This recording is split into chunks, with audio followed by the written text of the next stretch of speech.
dia, meus amados irmãos. É uma grande alegria para mim, também um prazer enorme revê-los através desta gravação do estudo da lição desta semana. Hoje nós analisaremos a lição de número 8, a lei de Deus e a lei de Cristo. Gostaria de convidá-los para uma palavra de oração.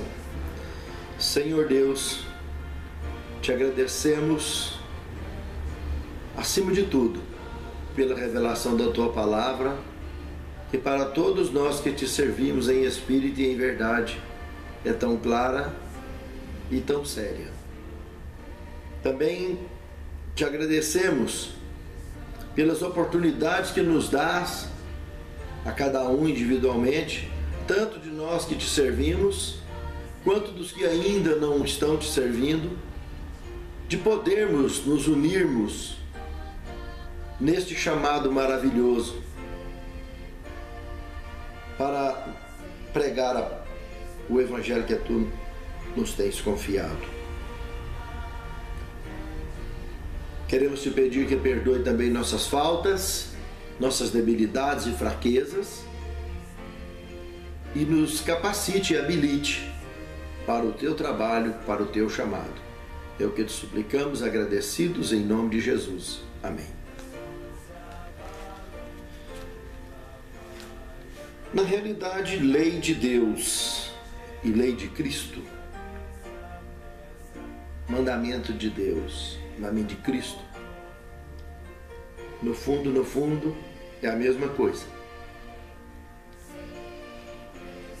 O texto escolhido hoje para a abertura do primeiro tema, o Evangelho de João, capítulo 15, verso 10.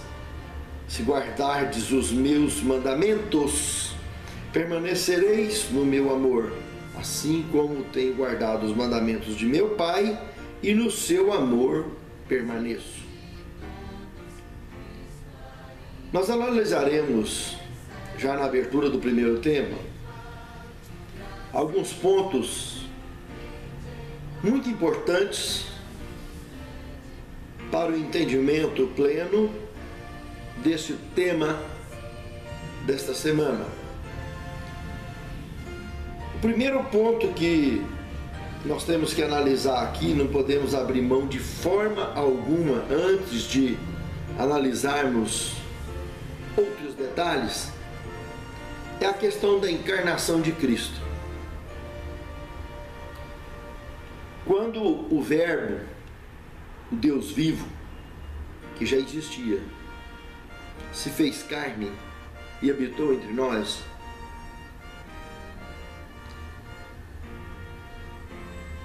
assumiu essa forma corruptível que nós temos, física, deixou aquela forma adâmica original que ele tinha. Por que isso? Porque nós somos feitos à sua imagem e semelhança. Nós somos realmente idênticos na nossa forma gloriosa e ele na gloriosa. Adão, o nosso primeiro pai, antes de cair. Depois mudamos a forma. Até comento muito durante o seminário de escatologia e outras palestras a questão de Cristo não ter sido reconhecido após a sua ressurreição, porque ele morreu a morte eterna, venceu, pagou o preço, e pelo amor absoluto de Deus, ele pagou nossa conta e deu seu Filho unigênito da espécie para morrer por nós, e ele não foi reconhecido por ninguém quando foi ressuscitado, nem pelos discípulos de Emaús, nem por Maria Madalena. Os próprios discípulos encontraram com ele 3 vezes, na terceira vez, lá na beira do lago, Pedro estava pescando e tudo, e nem eles não conheceram, só conheceram depois do milagre, da rede, etc. Então, o irmão White, gosto também de lembrar, que ela faz esse comentário, que nós seremos reconhecidos pelo timbre de voz, o jeito de andar, etc. Porque o corpo incorruptível, glorioso, ele é muito diferente desse corpo corruptível que nós temos. É isso aqui mesmo, mas com aspectos diferentes. brilho de vida diferente. Do mesmo jeito que você reconhece uma pessoa quando está feliz, que ela brilha, muito feliz, e uma pessoa quando está muito triste, apagada. Jesus, quando ele encarnou-se, quando o Verbo se fez carne, nada mais nada menos do que aconteceu foi ele renascer na forma humana. Ele deixou suas vestes reais, seus poderes, não usou seus poderes enquanto ele esteve em seu ministério aqui. Só após a sua ressurreição, daí em diante, ele voltou à sua forma normal, sua forma antiga. Presta atenção, ele voltou à sua forma antiga. Ele não nasceu diferente do que ele era lá, ele nasceu idêntico, só que coberto de forma corruptível. Que esse foi o grande desafio no céu, que ninguém seria capaz de guardar a lei moral, que é a questão do tema. A justiça de Deus ninguém seria capaz. Essa foi a grande acusação de Lúcifer, que se tornou o diabo e tomou um monte de apelidos. O que eu estou abordando aqui agora, nesse momento, é que eu tenho visto às vezes pessoas até que eu admiro, estudiosos, teólogos, servos de Deus, às vezes cometerem equívocos e pregar, por exemplo, sobre teofania. A palavra teofania vem do grego theos, Deus, e fanerou, aparecer, ou seja, em forma humana ou angélica ou qualquer outra forma que Deus queira se manifestar. Este estudo, essa forma de ensino é antibíblico, não tem fundamento bíblico, não procede. Apesar de muitos, de todas as religiões do mundo, sem exceção, uma grande maioria acreditam na teofania atribuída a Deus. E vou apresentar razões bíblicas, que eu não dou minha opinião pessoal em nada de assunto bíblico. Eu apresento assim, está escrito. Em primeiro lugar, Deus não é uma só pessoa. Deus, estou falando de Deus. Gênesis capítulo 1, verso 1, ali é onde está escrito: no princípio criou Deus, ou formou Deus. Aquela palavra original traduzida para Deus ali, que não está traduzida corretamente, deveria ser deuses, porque o original é Elohim, é plural, não é singular. Mas nós cristãos sabemos o porquê: Pai, Filho e Espírito Santo. Segundo lugar, cada membro da divindade tem o seu próprio corpo, dos quais nós fomos feitos à sua semelhança, à sua imagem. Veja o que está escrito em Gênesis 1, 26 e 27. Fomos criados, façamos o homem a nossa imagem, nossa plural, imagem e semelhança, a imagem de Elohim, Pai, Filho e Espírito Santo. A principal semelhança deles não é tanto o traço físico, quanto o propósito com relação às criaturas e ao universo, e a forma de governo. Como marido e mulher, são duas pessoas distintas, homem e mulher, e muito diferentes um do outro, por mais que ao longo do tempo a convivência os faça parecer um com o outro, mas isso é em função da sua forma uníssona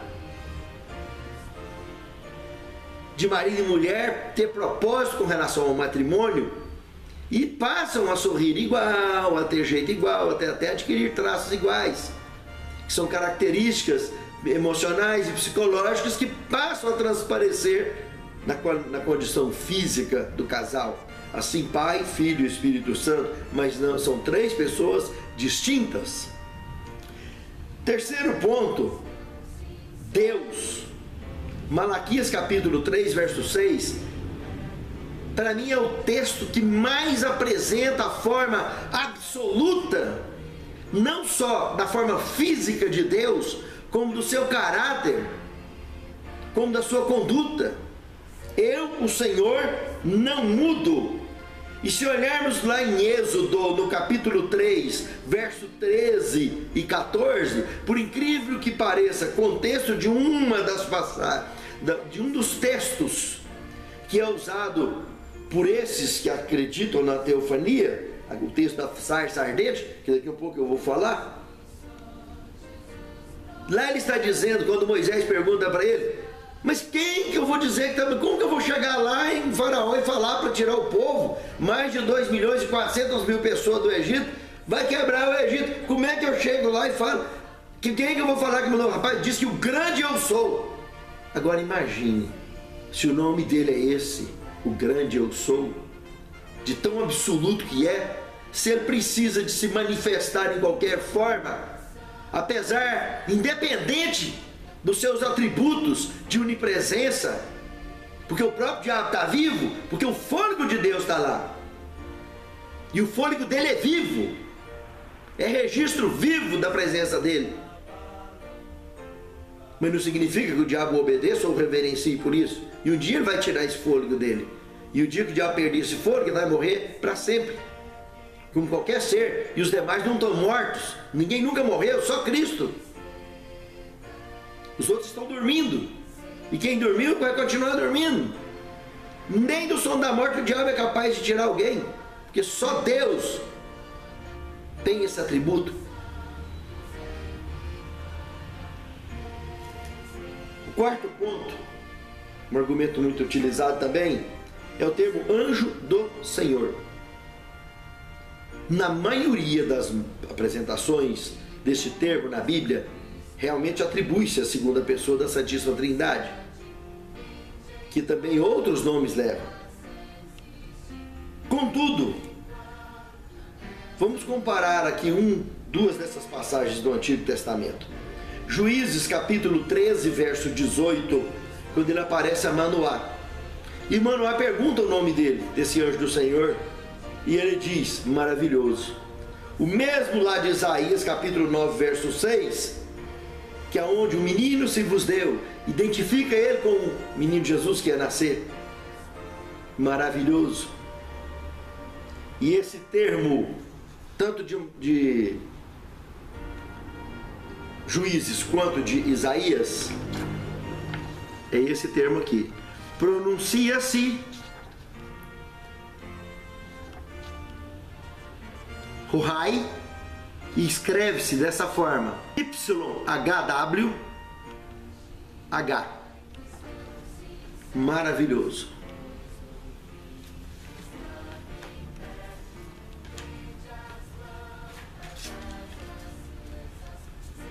Agora, se nós formos lá em Lucas, no capítulo 1, verso 11 e 19, o quinto ponto, nós vamos ver que anjo do Senhor, lá aparece um anjo do Senhor,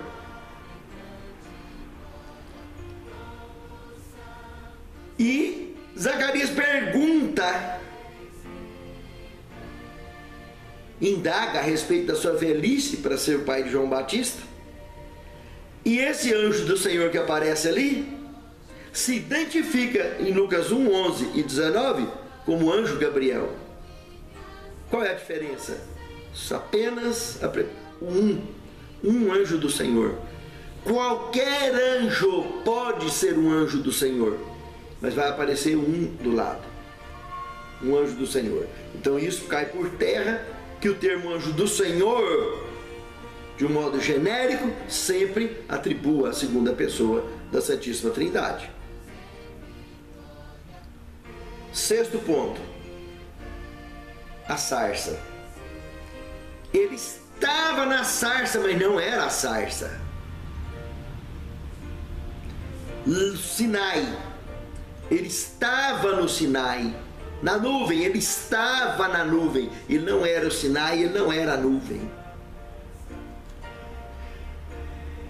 no batismo de Jesus, o Espírito Santo desceu em forma de pomba. Ele não era uma pomba, levitando, descendo da nuvem em direção ao filho que estava dentro d'água. E lá dentro da nuvem, a nuvem não era Deus, mas ele estava lá. A voz do Pai estava lá dentro, dizendo: esse é meu filho amado. Nos terremotos, ele não era os terremotos, ele estava no terremoto, ele estava no vento.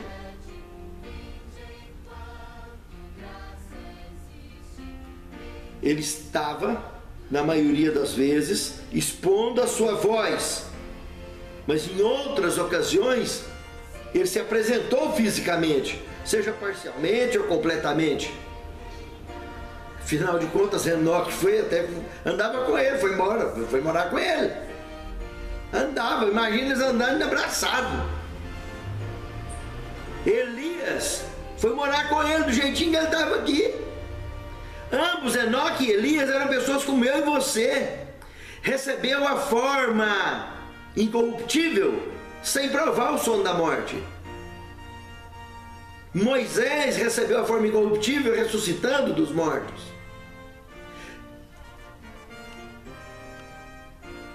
Veja que a segunda pessoa da Trindade, que da maioria das vezes é chamada de anjo do Senhor no Antigo Testamento, também é chamada no Novo Testamento, lá em Apocalipse 12, em Judas verso 9, de arcanjo Miguel, como também no Antigo Testamento. E arcanjo, príncipe, filho do Altíssimo, Miguel, quem é como o nosso Deus? Não sobra para outro, é só ele. E o nome dele, hebreu, normal, Yehoshua Mashiach, porque ele é hebreu. Jesus Cristo é tradução do nome dele, do hebraico para o grego. E isso não foi feito na Septuaginta antiga, só na alterada, na segunda, corrigida, futricada. Que isso eu já falei no curso de escatologia e provei. Existem evidências arquivadas em museus desses escritos, desses pergaminhos, desses achados, provando disso, inclusive da Septuaginta antiga. E para o português, Jesus Cristo, Salvador, ungido, tudo bem, é a tradução. O que eu quero aqui em suma a dizer é que no Novo Testamento, esse Jesus que nasceu ali é exatamente o Miguel, o anjo do Senhor que existia na antiguidade. Ele só renasceu, ele só encarnou na forma humana, revestiu-se da forma adâmica corruptível, porque ele recebeu o sangue de Maria nas veias, para provar que o Filho do Homem, que ele se identificou como tal, pode se tornar um Filho de Deus também. Basta que se dependa do Pai, que haja harmonia, obediência plena ao Pai. E foi exatamente o que ele fez, mesmo suando sangue no Getsemane. Não se esqueça que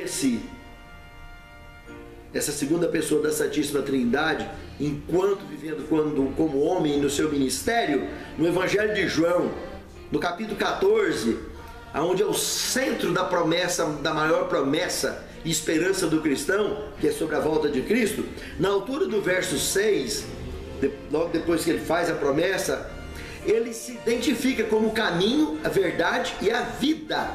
Verso 9, Filipe o indaga: cadê o Pai? Mostra-nos o Pai. E o que ele fala ali? No Evangelho de João, capítulo 14, verso 9: rapaz, quem vê a mim, vê o Pai. Nós somos idênticos. Você ainda pergunta onde está o Pai? Cadê o Pai? Malaquias 3,6: eu, o Senhor, não mudo. Foi exatamente a mesma pessoa divina que garantiu isso ser possível, que provou lá no Calvário que a misericórdia e a justiça de Deus podem se beijar e viver eternamente, estar eternamente juntos. O Calvário provou isso. esse mesmo indivíduo que falou isso um dia lá na batalha no céu, Apocalipse 12, 7 a 12, entrou num trabalho, no ministério e no mistério com a Santíssima Trindade. O Espírito Santo cobriu Maria e ela gerou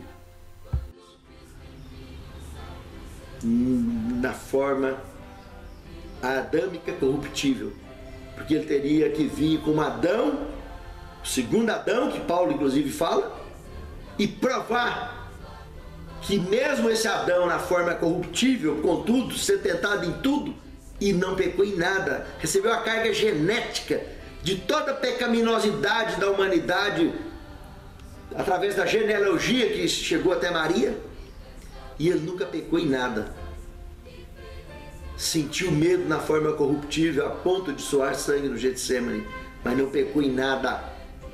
E foi o único, Apocalipse 1:5, que morreu a morte eterna e pagou o preço. No Evangelho de João, capítulo 1, versículo 1 ao 5. No princípio era o Verbo, e o Verbo estava com Deus, e o Verbo era Deus. Esse Verbo era Deus. Ele estava no princípio com Deus. Todas as coisas foram feitas por intermédio dele. Sem ele, nada do que foi feito se fez. A vida estava nele, e a vida era a luz dos homens. A luz resplandece nas trevas, e as trevas não prevaleceram contra ela. E no verso 14: e o Verbo se fez carne e habitou entre nós, cheio de graça e de verdade, e vimos a sua glória, glória como do unigênito do Pai. Aqui está se referindo ao Tabor. Quando João escreveu, eu já tinha visto ele no Tabor, na transfiguração, e vimos a sua glória como do unigênito do Pai. Eu gostaria de ler somente mais um texto, 1 Timóteo 3,16. E sem dúvida alguma, grande é o mistério da piedade, porque aquele que se manifestou em carne foi justificado em espírito, com E minúscula, sua forma de ser. Forma adâmica, lembra? Homem, filho do homem, filho de Deus. Foi justificado em espírito, que ele está dizendo aqui. Visto dos anjos, pregado entre gentios, crido no mundo e recebido acima na glória.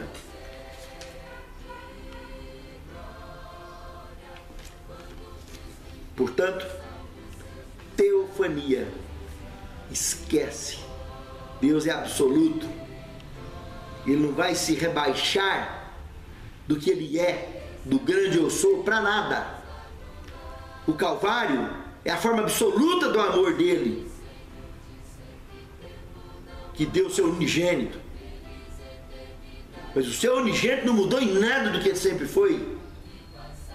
Ele era daquele jeito, se tornou assim aqui, só se revestiu, voltou a assumir as vestes reais, que é a forma incorruptível, e por isso não foi reconhecido quando ressuscitou. Como nós também não seremos reconhecidos quando recebermos a nossa velha forma adâmica, antiga forma adâmica, original do Éden. Com o tempo, evidentemente, nos reconheceremos. Mas no momento em que formos daqui para o céu, vai ser uma confusão até cair a ficha. E a segunda parte, então, do primeiro tema da lição, aí sim, a lei de Deus e a lei de Cristo.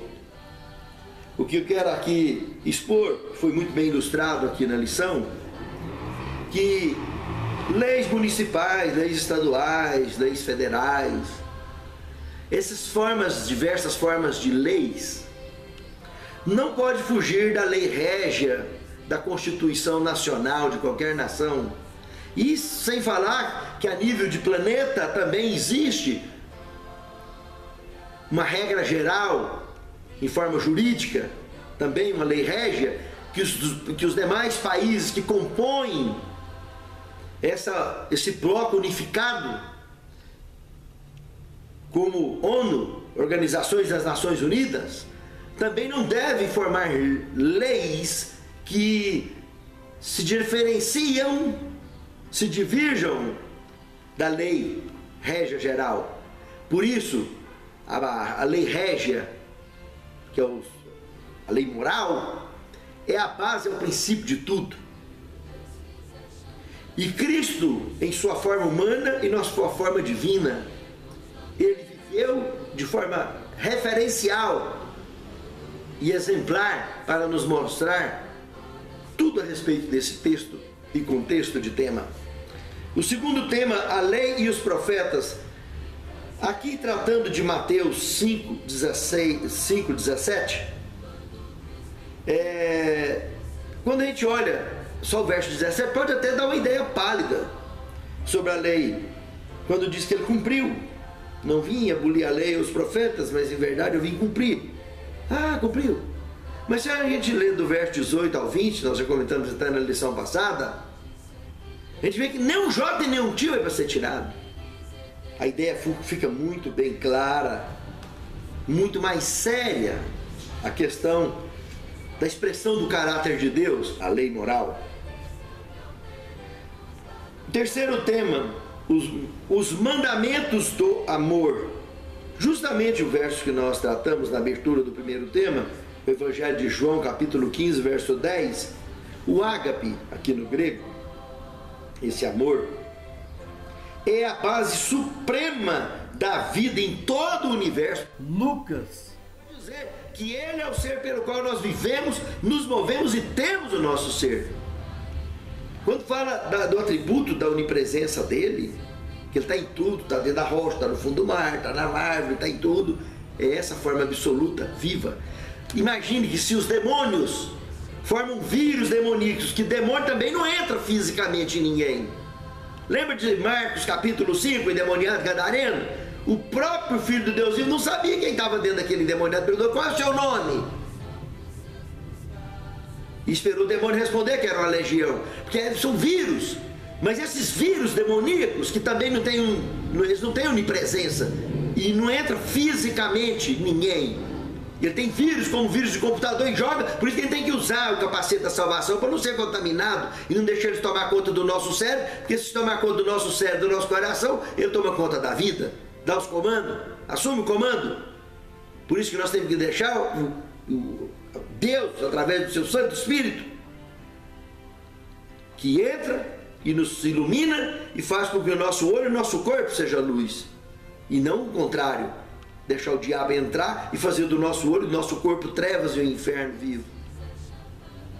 Muito simples e elementar compreender a forma absoluta do ágape e dos atributos da divindade, e por amor guardarmos os mandamentos estritamente por gratidão à salvação que ele já nos deu de graça. O quarto tema, todas as coisas para todos os homens. Primeiro ponto, o que é santo, o que é profano, jamais deve misturar. O segundo ponto, eu citaria Atos 5, verso 29. Mais importa obedecer a Deus do que aos homens. Se a lei dos homens a qualquer momento nos fazer desobedecer a Deus, se nesse momento nós tivermos que nos tornarmos mártires, que seja, porque mais importa obedecer a Deus do que os homens.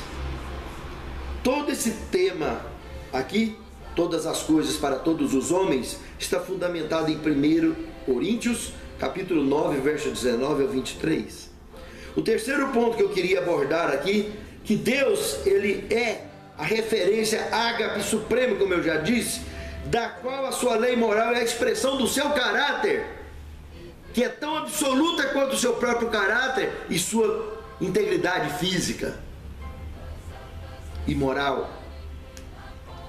E o último ponto, se me amardes, ao ágape aqui de novo, todos os homens guardarão seus mandamentos de forma idônea, porque compreendem simplesmente essa forma absoluta do amor de Deus, da sua graça e da sua salvação então oferecida a nós. O mínimo que podemos fazer é sermos gratos. O quinto tema, cumprindo a lei de Cristo, fundamentado em Gálatas capítulo 6, o verso 2, nós vimos que aqui a referência direta da eterna divindade, segundo aos Coríntios, capítulo 2, verso 9 ao verso 11, representa muito bem isso. Aqui diz que quando a igreja sabe perdoar, ela não deixa o diabo triunfar, ou ter vantagem, levar vantagem sobre a igreja. E para isso foi citado aqui com muita objetividade um texto do Espírito de Profecia e um trecho também do rodapé interpretativo de Gálatas 6:1, no rodapé da lição. Desejar todas as nações, página 353, diz que Jesus não censurava a fraqueza humana. Paulo exortou os cristãos a oferecer auxílio com a finalidade de restauração. Em outras palavras, a pessoa que houvesse pecado devia ser incentivada novamente a viver de acordo com os preceitos da lei de Deus. E aonde fica aquela regrinha famosa na maioria das igrejas por aí afora, muita maioria mesmo, que o bloco farisaico protege como, entre aspas, bojo doutrinário congregacional, sem o menor fundamento bíblico, que uma pessoa que casou de novo, que não foi por novas núpcias, que não foi por viuvez ou não foi por adultério, ele tem que esperar 10 anos de casamento civil para casar de novo. Esse bloco farisaico, se não mudar isso, está atrapalhando a mensagem do ID, vai parar lá no Gina. Aquele final que vem de Deus, aquele fogo que encerra com o assunto de vez. Porque a missão da igreja é ir, pregar, perdoar, batizar, e não ficar criando regrinha antibíblica, como aquelas 39 que os judeus já criaram muito antes de Cristo, os fariseus, e nos dias de Cristo vinham acusando ele de estar transgredindo o sábado. Só do sábado tinha 39, imagina do resto. Pelo amor de Deus, meus amados irmãos, o perdão é o propósito da igreja. Batismo não é coisa de ficar esperando 1 mês, 2 meses, 3 meses, não. O sermão de Pedro terminou, batizou. Batismo na água é aceitação, aceitou, batizou. Agora, se vai andar ou não vai, está indo para UTI, está indo para o céu, não. Deveria estar indo para o céu, mas não está indo para UTI. Aonde eu e você, seja fariseu ou não, seja servo sincero ou não, está lá pelejando para ser curado e ser salvo. Nós estamos na mesma UTI, onde eu e você estamos lutando no dia a dia, nesse nosso conflito pessoal, como Paulo lutou dele, nós lutamos o nosso, para um dia usufruirmos dessa vida eterna que está dentro de nós, esse reino de Deus que está dentro de nós. Mas para isso acontecer, nós temos o nosso trabalho, o nosso chamado, que na sua maior parte é exercido lá dentro da UTI, lá na igreja. E nós vamos para lá, não é para ficar lá causando problema para a missão do ID, não. É procurando solução para a missão do ID. Se aquela alma morrer antes de completar 10 anos de casar de novo, você vai pagar por ela. Deus vai prestar conta com você. Você vai perder a sua vida, mas Ele não vai não, sabe por quê? Porque Deus viu que você aproveitou do ligar e desligar para fazer besteira, como os fariseus estavam fazendo nos dias de Cristo, para fazer besteira. E nós não podemos usar a Bíblia para fazer besteira, não. Deus é justo.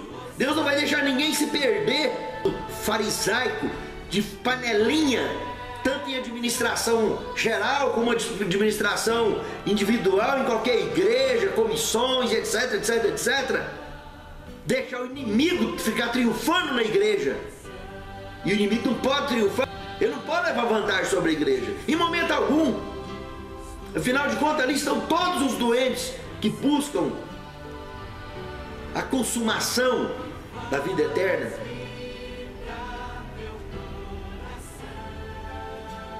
A lei e julgamento. Sexto tema, João 5, verso 30. Presta o que Cristo falou aqui. Aquilo que ouço e vejo é a forma que julgo, e não procuro a minha vontade, mas a vontade daquele que me enviou, e o meu julgamento é justo. Presta atenção aqui de novo, ó, a turma da teofania aí. Aquele Jesus, apesar de estar na forma corruptível, agia como alguém incorruptível, porque ele não pecou em nada. E o seu perfil era tão idôneo que a forma que ele via e transmitia no presente, ele falou, eu julgo, era recebido pelo Pai, como se ele estivesse em espírito e em verdade na forma incorruptível. Tão plena era a forma que ele andava com o Pai, muito mais do que Enoque no passado. E o julgamento dele, mesmo na forma corruptível, era tido como algo válido. Você imagina hoje no juiz investigativo, imagine amanhã, quando ele voltar e separar as ovelhas dos cabritos. Reveja o ágape, reveja, isso é muito sério.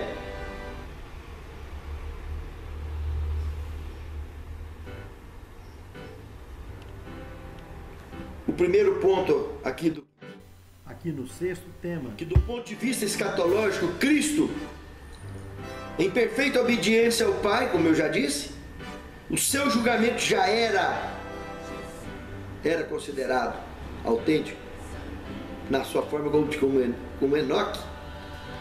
Muito mais do que a aparência de Enoque andar com ele, era a aparência do Cristo vivo, mesmo na sua forma corruptível, com seus discípulos, que não pecou. Enoque pecou, e ele não pecou, e ele era aceito. O segundo ponto aqui que eu chamo a atenção é a obra do Espírito. Convenceu o mundo do pecado, da justiça e do juízo, porque Deus amou esse mundo de tal maneira e deu o seu unigênito. E aqui envolve o terceiro ponto, é a nossa obra, a nossa parceria com esse Santo Espírito. O batismo no fogo, para levar ao mundo ao nosso redor, com fogo no mundo, alto clamor, chuva serôdia. A chuva vai cair sobre os que estão envolvidos, que receberam os três batismos, o da água, o do Espírito, que é a conversão autêntica, obra de uma vida inteira e diária. Não tem que fazer isso para depois receber a água. Seria muito bom se tivesse jeito, mas não é assim. E de tanto pregar isso, ficar exigindo um tanto de coisinha, muitos deixam de batizar e não batizam nunca, porque são pessoas sinceras demais e se acham indignas até para estar dentro da igreja, como se a igreja fosse o céu. E por último, o batismo no fogo. Receber essa com coragem, mesmo com todas as nossas debilidades e fraquezas. A nossa parceria com o Espírito Santo, esse batismo no fogo, é fundamental, porque Ele é que vai pôr fogo no mundo e o alto clamor é Ele. A chuva serôdia vai cair sobre nós. E com isso, todo o povo, tribo e língua vai ouvir, sai dela, povo meu, e fazer parte dos escolhidos de todos os tempos, que serão resgatados e levados para os céus. Moiséses, que serão ressuscitados de forma incorruptível. Elias e Enoques, que serão arrebatados vivos no mistério revelado por Paulo, 1 Coríntios 15, 51 a 53. E finalizando, aqui, Testemunho para a Igreja, volume 7, página 260 e 264, a escritora cristã. Disciplina da Igreja, também página 265, 266, consideração mútua.